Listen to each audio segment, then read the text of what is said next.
Baik, Assalamualaikum warahmatullahi wabarakatuh. Pada kesempatan hari ini saya akan menjelaskan tentang pembuatan benang sintetis.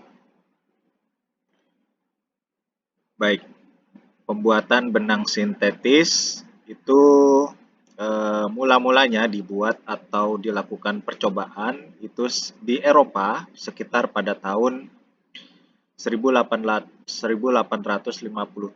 Kemudian diproduksi secara komersial dimulai pada tahun 1910 di Amerika.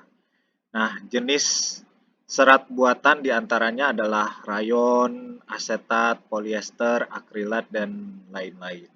Nah, mengenai pengolahan serat buatan, proses pemintalan serat buatan atau serat sintetis itu dikenal dalam 3 cara.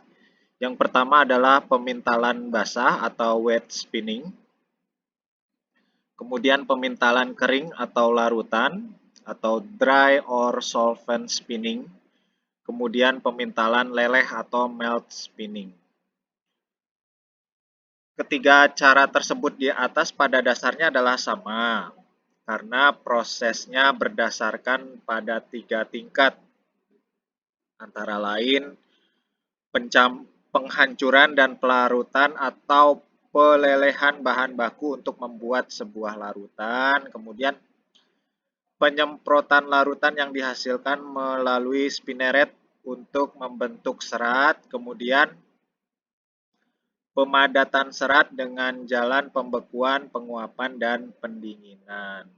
Nah, spinneret itu sendiri adalah bagian peralatan yang sangat penting, di mana spinneret memiliki bentuk mulut pipa yang berlubang-lubang kecil atau kecil sekali, lebih kecil daripada diameter rambut manusia. Spinneret tersebut dibuat dari platina atau logam sejenis yang tahan terhadap larutan asam dan tahan terhadap retak oleh larutan yang mengalir.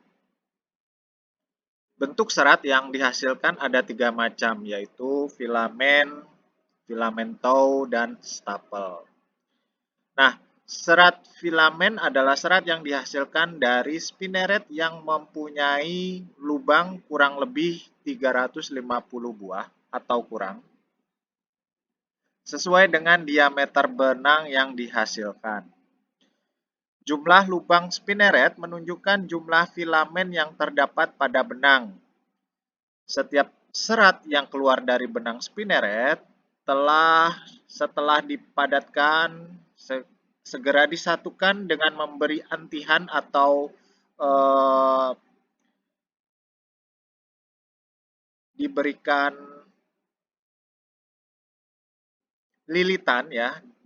lilitan dalam membentuk sehelai benang filamen yang kontinu. Nah, benang tow ini adalah serat yang dihasilkan dari pemintalan filamen spinneret yang mempunyai lubang maksimum 3.000 buah. Hasil produksi dari 100 buah spinneret ini atau lebih dikumpulkan jadi satu yang merupakan seutas tali yang besar yang disebut dengan filamen tow. Nah, filamen tow yang dihasilkan tersebut kemudian dikeritingkan atau dibuat keriting dan dijadikan stapel dengan cara pemotongan dalam ukuran panjang tertentu, di mana panjang stapel biasanya disesuaikan dengan panjang serat kapas atau wol-nya. Selanjutnya, stapel ini dipak menjadi bentuk bal dan kemudian dibawa ke pabrik pemintalan untuk dijadikan benang atau spun yarn. Sistem pemintalannya sama dengan sistem pemintalan kapas atau conventional spinning system. Nah, di sini adalah gambar contoh dari pembentukan kain benang menggunakan spinneret ya. Jadi rekan-rekan bisa lihat di sini. Misalnya di sini ada bahan berupa polyester. Jadi polyester ini bahan untuk benang sintetis ya, benang buatan. Jadi polyester ini nanti dimasukkan ke sini biji polyesternya, kemudian dilelehkan, dipanaskan pada suhu tertentu. Kemudian Polyester yang sudah meleleh itu kemudian dialirkan menuju spinneret, kemudian spinneret ini yang mengubah lelehan dari polyester tersebut menjadi seutas benang yang masih basah ya. Kemudian benang yang masih basah ini kemudian dililitkan pada motor extraction ya, kemudian didinginkan dan di stretching dan dililitkan menjadi sebuah untayan benang. Nah, seperti ini. Rekan-rekan bisa lihat di sini proses pemintalahan leleh dengan spinneret ya. Nah, di sini adalah mesinnya, mesin untuk pemintalan menggunakan spinneret. Nah, rekan-rekan bisa lihat di sini misalnya ada polyester ya, kepingan polyester di sini akan dikumpulkan di sini. Kemudian polyester yang sudah dimasukkan ke sini akan dilelehkan, kemudian hasil lelehan polyester tersebut akan dialirkan menuju spinneret untuk dibuat untayan benangnya atau serat benangnya. Teman-teman bisa lihat di sini ya, ini adalah proses untuk melelehkan bahan dasar dari benang sintetis yaitu polyester. Kemudian proses selanjutnya adalah polyester yang dimasukkan ke dalam wadah tadi akan dipanaskan atau dilelehkan pada suhu tertentu sehingga dia akan meleleh dan mudah dibentuk oleh spinneret untuk menjadi serat benang. Nah, bisa dilihat di sini suhunya diatur ya. Atur suhunya. Nah, pada saat suhunya sudah mulai panas, maka bahan polyester tadi akan meleleh dan nanti akan masuk ke dalam spinneret untuk dibentuk sebuah serat benang seperti ini. Nah, ini serat benangnya sudah terbentuk dari spinneret. Nah, ini yang dimaksud dengan spinneret itu yang ini, rekan-rekan ya. Dimana di sini ada sebuah lingkaran dan ada lubang-lubang di sini ya, ada lubang-lubangnya. Nah, ini yang disebut dengan spinneret. Spinneret ini yang membentuk serat benangnya untuk dijadikan satu antihan menjadi sebuah benang. Nah, seperti ini. Kemudian nanti dibikin antihan ya. Serat-serat benang ini nanti dibikin antihan, dibuat antihan sehingga dari serat benang ini akan terbentuk sebuah benang. Dililitkan seperti ini untuk diantikan menjadi sebuah benang.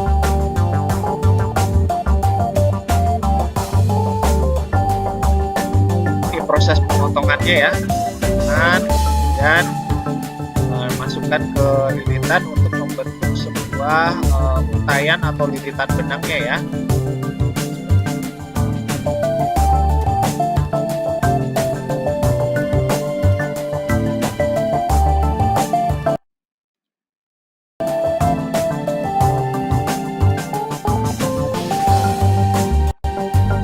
Di sini kan nanti akan terbentuk lilitan benang ya, untayan benang di sini. Baik.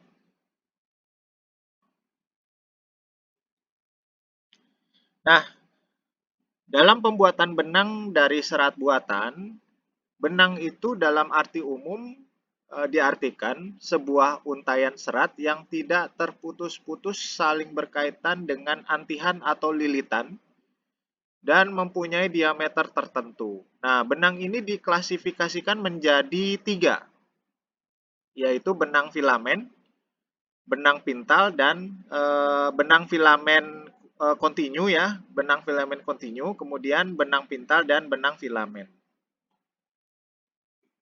Nah, benang filamen kontinu atau continuous filament yarn adalah benang yang berasal dari serat filamen.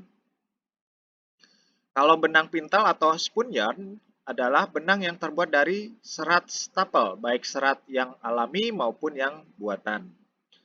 Sedangkan benang filamen itu adalah semua benang filamen kecuali sutra dihasilkan dengan cara pemintalan kimiawi. Jadi benang filamen ini pada dasarnya adalah benang yang dihasilkan dengan cara pemintalan secara kimiawi atau chemical spinning.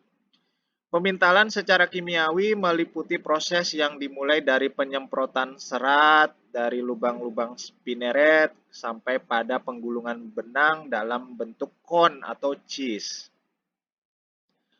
Hasil dari penggulungan ini dapat digunakan dalam proses selanjutnya seperti penenunan dan perajutan. Nah, benang filamen ada yang diberi antihan atau lilitan, ada yang tidak.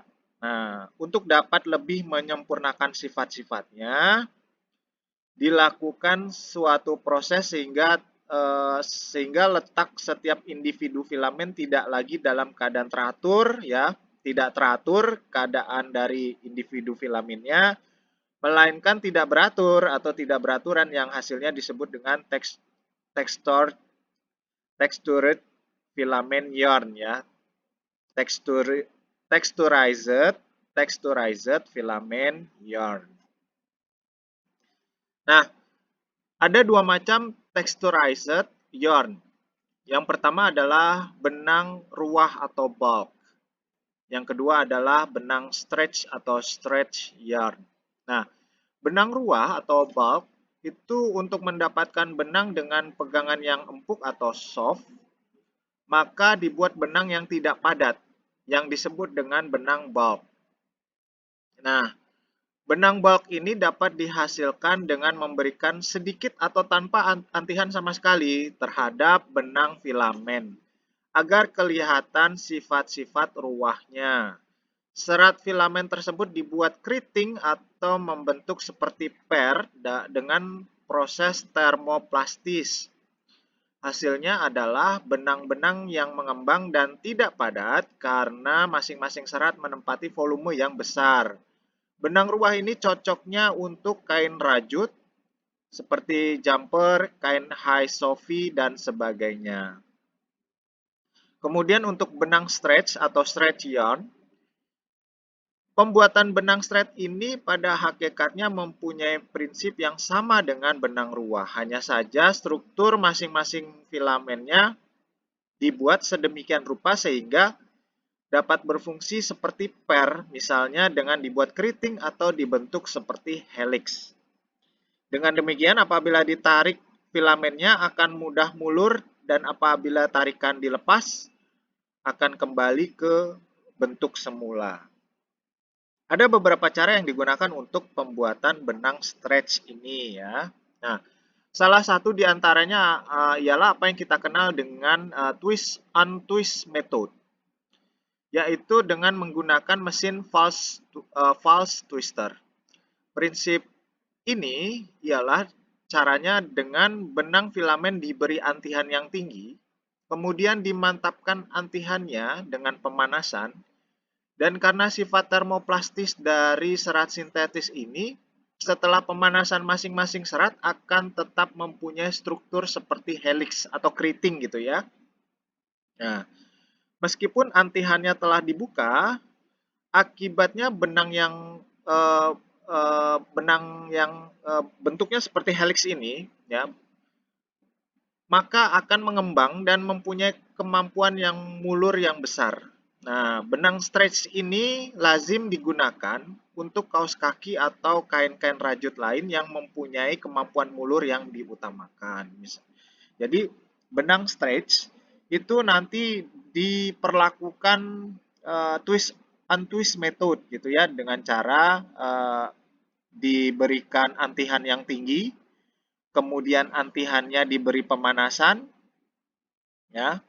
Nah, setelah diberi pemanasan, maka setiap serat pada benang stretch ini akan memiliki sifat keriting gitu ya, benangnya keriting atau helix gitu ya, helix, sehingga dia akan menjadi lentur gitu ya, lentur ketika ditarik dia akan mulur, ketika dilepas dia akan kembali ke bentuknya semula.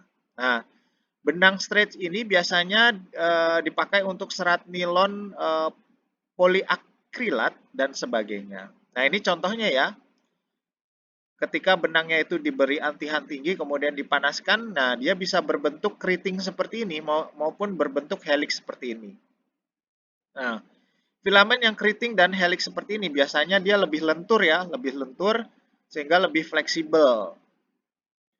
Nah, proses dari tau Jadi tow itu adalah kumpulan serat filamen yang berasal dari spinneret yang dijadikan satu menjadi top atau tow to top system. Jadi proses dari tow to top gitu ya. Proses dari tow menjadi top.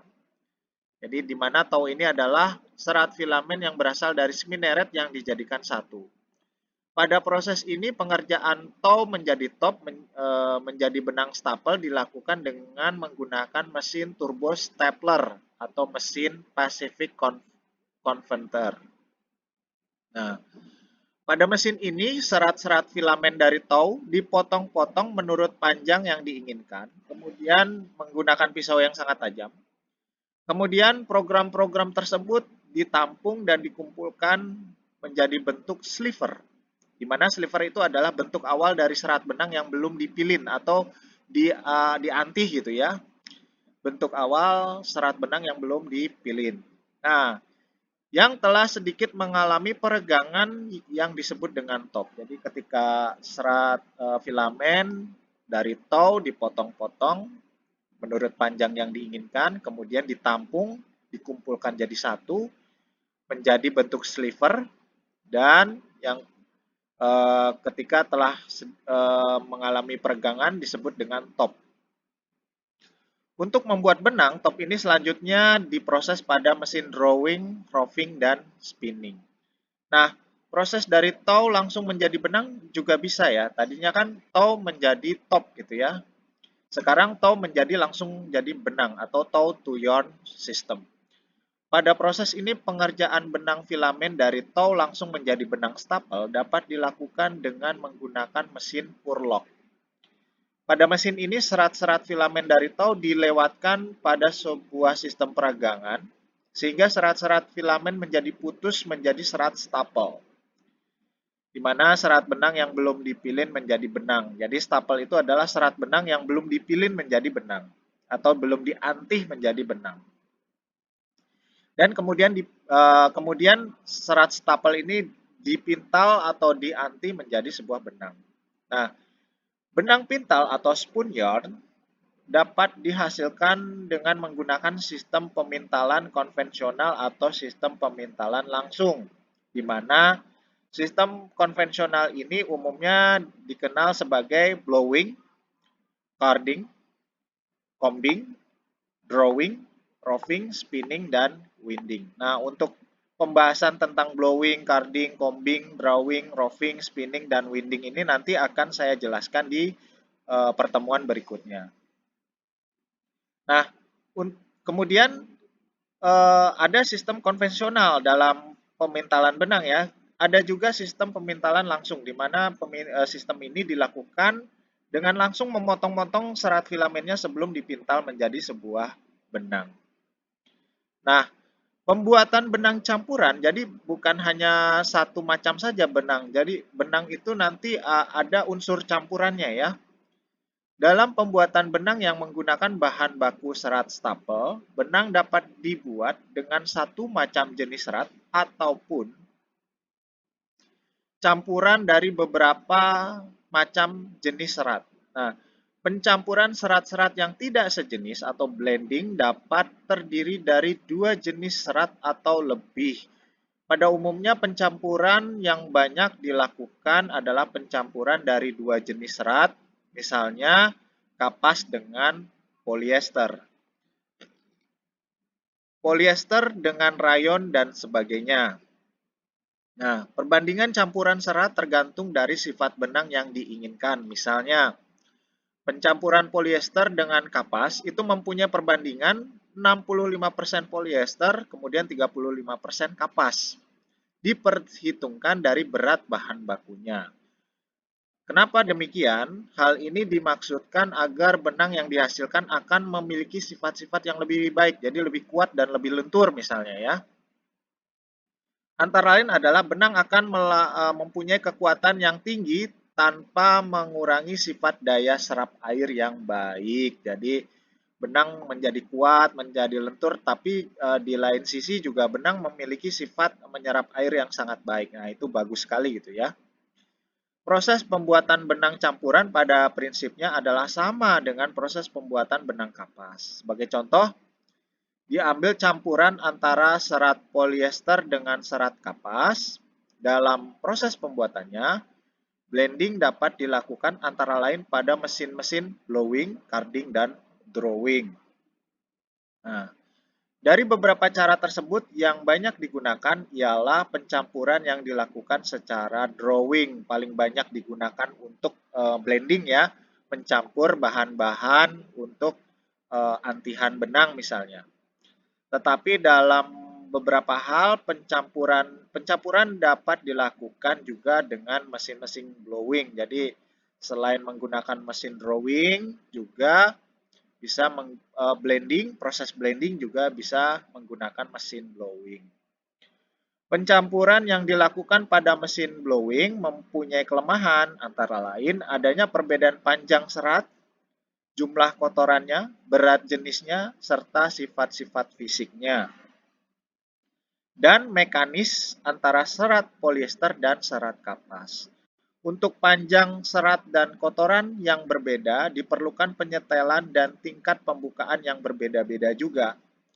Serat-serat yang berat jenisnya lebih kecil, kemungkinan besar pada proses akan terhisap terlebih dahulu dibandingkan dengan serat-serat yang berat jenisnya menjadi lebih besar, sehingga blending diharapkan kemungkinan tidak akan tercapai. Jadi karena ada perbedaan berat jenis, maka serat-serat yang berat jenisnya kecil dulu yang mungkin akan terhisap gitu, yang akan diproses oleh mesin blowing ini. Kemudian berikutnya adalah serat-serat yang berat jenisnya lebih besar sehingga tidak seimbang. Maka blendingnya itu nanti kemungkinan tidak akan tercapai. Nah, sifat-sifat fisik dan mekanik lainnya harus diperhatikan juga dalam pencampuran ini. Pencampuran pada mesin drawing biasanya dilakukan dengan cara mengatur perbandingan rangkapan dan susunan sliver yang disuapkan pada mesin drawing. Jadi harus diatur atau diperhatikan perbandingan dari susunan slivernya gitu ya, dari mesin drawing ini. Dengan cara tersebut, maka persentase campuran yang diinginkan dapat tercapai. Perbandingan persentase campuran yang lazim digunakan adalah sebagai berikut. Di sini ada tabelnya. Ini untuk pencampuran yang idealnya ya, untuk menghasilkan benang yang kualitasnya lebih baik. Ya, kalau misalnya polyester akan dicampur dengan kapas, maka pencampuran yang direkomendasikan adalah 65% banding 35%. Jadi 65%-nya adalah polyester, kemudian 35%-nya adalah kapas. Sedangkan untuk pencampuran antara polyester dengan bahan rayon, itu perbandingannya 65% adalah polyester, 35% adalah rayon. Untuk kapas dan rayon, maka persentase pencampurannya adalah 80 banding 20. Untuk poliakrilat dan kapas, maka perbandingan pencampurannya adalah 55 dibanding 45. Untuk polyester bercampur dengan wool, maka perbandingannya adalah 55 banding 45. Sedangkan untuk kapas dicampur dengan kapas itu tidak tertentu ya, jadi tidak ada standar untuk pencampuran yang idealnya seperti apa. Jadi tidak ada standar yang mengatur itu. Itu ya untuk kapas dengan kapas. Nah, agar diperoleh hasil yang baik, maka faktor penyetelan mesin atau settingan mesin dan kondisi ruangan juga perlu diperhatikan. Itu saja dari saya, presentasi saya. Terima kasih. Assalamualaikum warahmatullahi wabarakatuh.